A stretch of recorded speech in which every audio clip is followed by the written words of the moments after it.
How did Disney control animation production and distribution? Imagine creating stories that capture the world's imagination and then making sure everyone sees them. That's exactly what Disney did to stay ahead in animation. Disney controlled how their cartoons were made and shared through smart choices and owning their content. In the early days, Walt Disney focused on making cartoons that told great stories with characters audiences loved. He knew that good stories made people want to watch more. Disney also invested in new technology, like signing an exclusive deal in the early 1930s to use Technicolor's 3-strip color process. This made their cartoons look richer and more vibrant than others. Their famous Silly Symphonies series used this color process, helping Disney stand out.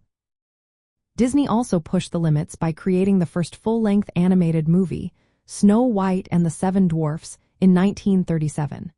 This was a huge step because most studios only made short cartoons. It took about 3 years and cost around $1.5 million to produce.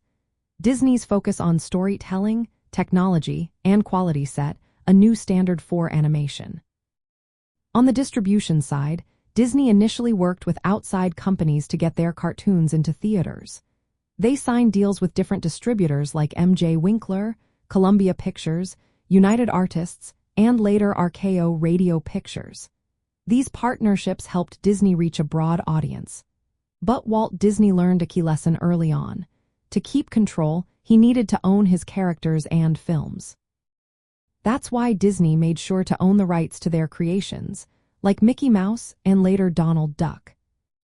In the 1950s, Disney took control of its film releases by creating its own distribution company called Buena Vista Distribution. This move gave Disney full control over how their movies were marketed and released in theaters. It also meant they could decide when and where to show their films, without relying on outside companies. This vertical integration allowed Disney to manage everything from production to the final audience. So, Disney controlled animation production by focusing on storytelling, technological innovation, and high-quality animation. They managed distribution by owning their content, partnering with distributors early on, and eventually creating their own distribution company. This approach helped Disney become a leader in the animation world and kept their stories in front of audiences worldwide.